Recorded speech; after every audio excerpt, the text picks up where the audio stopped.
Hello guys, happy Tuesday and welcome back to my channel. So today's video we are going to be looking at my budget for May, but it's also quite an emotional time because this is probably going to be my last budget in this house. So my essential bills are probably going to change over the next few months, so I'm not really looking forward to that because it's going to be a lot more than what I currently pay now. But yeah, this is just going to be my last budget I think for May. So of course I thought I would run through my budget for the month, but then also what I thought would be good is to actually show you guys what my budget was looking at this time last year or around this time last year. So really before the pandemic, when I was paying rent, I just wanted to see what my budget was looking like because I feel like I have shown you a few budgets before, and I did do this in a video where I was talking about how long it takes to save £1,000. So definitely check that out if you haven't already. I'll link that up here for you and in the description below. But with that, I wasn't really budgeting very well. It was the first time I've been budgeting, whereas obviously it then took me a while to actually budget properly. So I thought it would be quite good for you guys to see how my budget has maybe evolved or not just changed very much at all. And yeah, let's have a look at my May budget. So here is my budget for May, and if you are new to my channel you might not know that this is actually a template that I have made that you can actually purchase if you would like. So I do have a monthly or a weekly budget template, and it really just looks like this, and it just allows you to just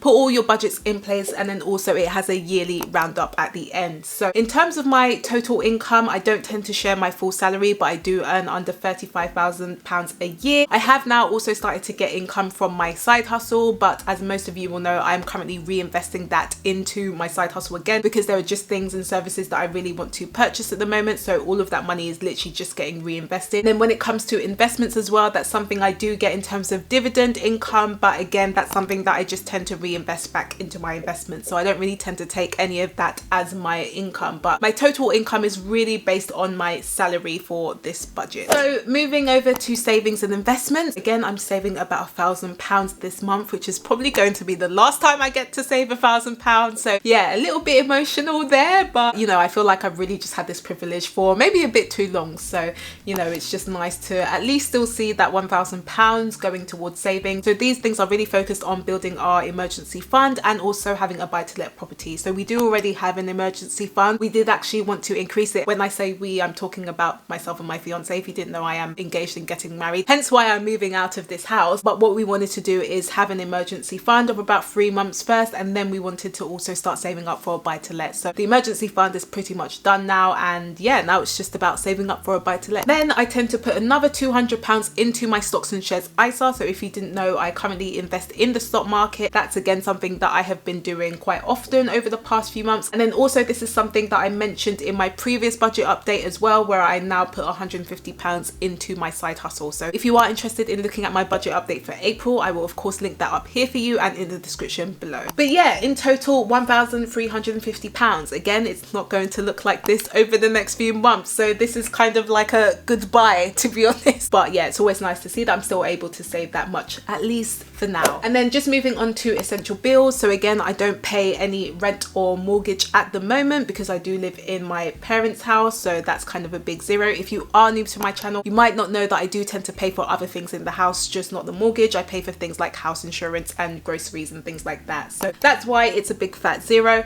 And then the only other thing that I tend to pay for is my SIM contract, which is about £10 a month. And then I also pay for charity and tithes. As I mentioned before, I tend to think of giving as pretty much an essential bill, in that I will always want to give a proportion of my income no matter what's going on. So that's why it is currently there, but I do tend to blank it out just for personal reasons. And then moving on to sinking funds. So again, that's pretty much all the same. So I've got Christmas presents all sorted out, clothes all sorted out, and personal development stuff. So in terms of personal development, I don't think I've really mentioned this before, but really that's for me to just invest in myself. So whether that's building knowledge through buying books, maybe it's buying courses. Hopefully in time I also want to get a coach as well. So that's really what the money is going to be going towards. And also some of my side hustle income will hopefully start to go towards trying to invest in myself as well. So that's kind of why I tend to put money in there, because I do think investing in yourself is equally important. So in total for my sinking funds, I have about £80 again, which I think was the same as last month as well. And then last up, we have got spending. So actually my spending is just slightly more this month, I think, compared to last month. So yeah, with last month I spent about £197. That was in my spending category, whereas with this month it is about £214. So not a huge amount more, but you know, I've still got some money because, you know, things things are starting to open up now. And again, when it comes to budgeting, I don't really tend to feel so restricted. If I do want to go out, I'm going to go out. So let's just walk through my spending categories. So at the moment, again, I've got about £65 for groceries. So if you didn't know, I currently probably budget around £15 to £16 a week on groceries. And for me, the real reason why it's that cheap is genuinely because I shop at places like Aldi and Lidl. You would be surprised how cheap their food is and how much you can actually get for about £16. Then with eating out, I have budgeted about £30. So I think this was similar to last month in April, was it? Yeah, it was. Yeah, so I budgeted about £30. So I've probably planned for this to be, you know, 2 times in the month. So this could be a restaurant or it could be a takeaway as well. For me, I kind of see them as the same thing, so that's why it's just there. But I've budgeted about £30, so I do think that will be enough. And then I've also budgeted about £30 for entertainment as well. So obviously, because things are starting to open up as well, we will probably want to go out somewhere. So actually in total it's about £60 for the month, which for me doesn't really seem that bad because it actually means that I could potentially go out maybe 3 times a month. Obviously it just depends on what you're doing and how you're spending your money. So there are certain things that I don't do. So for example, if I'm going to a restaurant, I'm not planning to go and buy starters, main meal and dessert just for me to enjoy the experience. I'm not gonna lie, I will eat at home first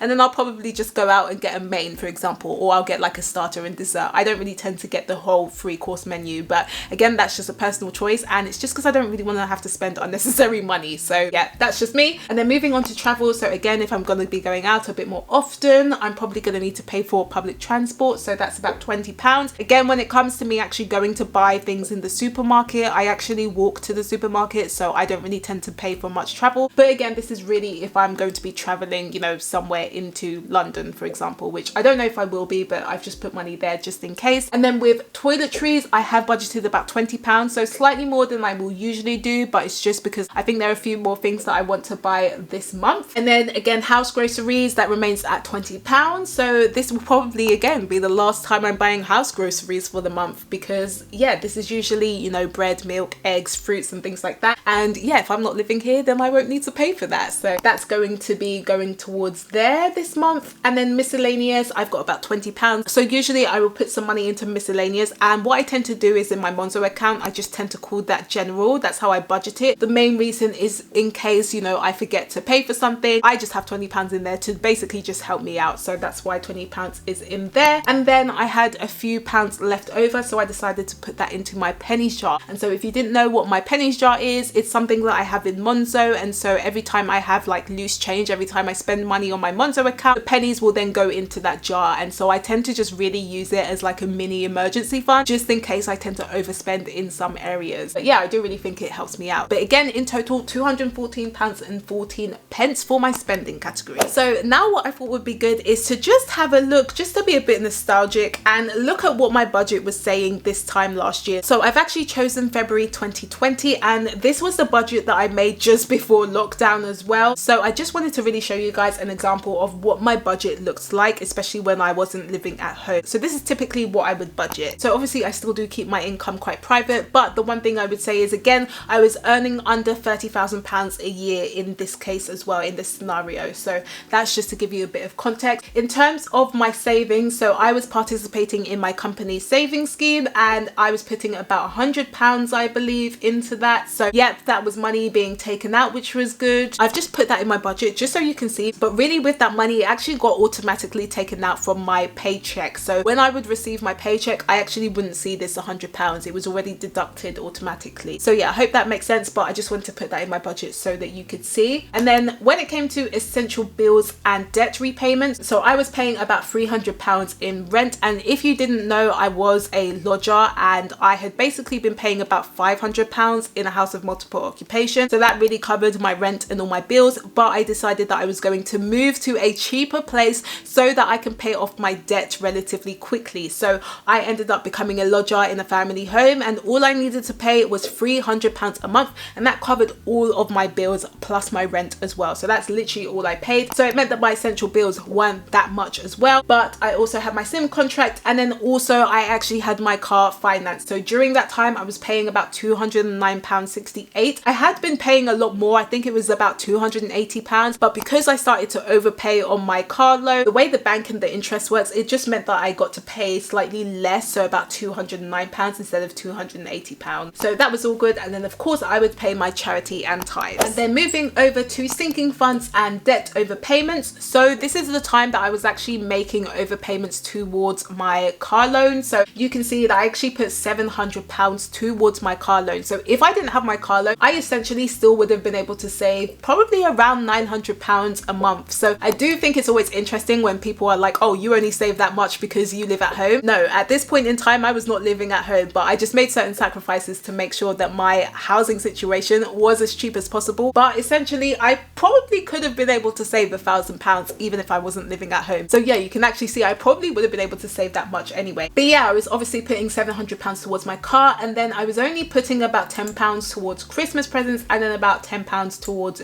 general presents and things like birthdays. But in total, that meant that my sinking funds / my debt overpayments were about £720. And then moving over to spending, so at the time I was also paying for another property magazine, and that was about £7.95 a month. Then I was also paying for petrol, so this was really to do with me commuting from my home to work and also to London as well, because if you didn't know, my job was actually out of London, but I would also travel to London to see my family and my partner and things like that. And then also I was budgeting around £60 for groceries, so this is slightly less than how much I budget now, but only by about £5. So again, I think I was really just trying to stick to maybe about £15 a week, it seems like. And then with eating out, again, I was budgeting around £30, so I wasn't just not doing anything when it came to my money. So I was still trying to have a bit of fun, because I do feel like if you completely restrict yourself, even if you're trying to pay off your debt, there might come to a time where you feel so restricting that you just end up blowing all of your money. So I did really want to make sure that I did have some element of fun as well,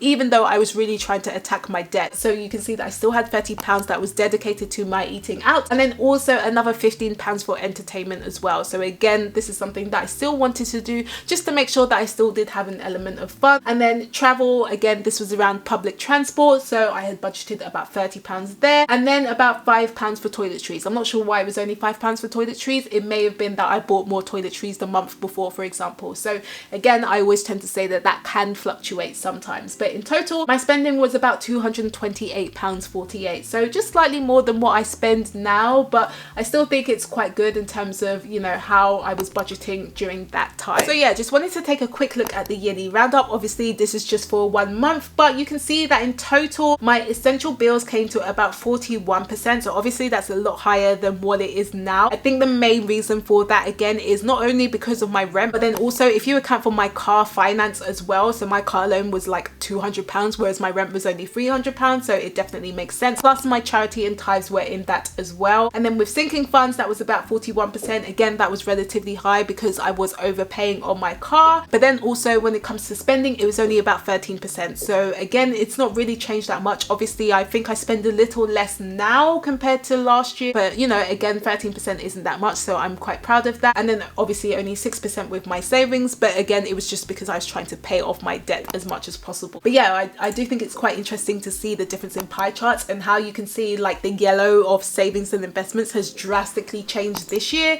compared to last year. So if you did like this video, then please do give me a thumbs up, as it really does help to support the channel. And let me know in the comments, what are your thoughts around my budget last year? I do post every Tuesday and Friday, so if you would like to know more, then of course you can subscribe to my channel, and I will see you guys on Friday.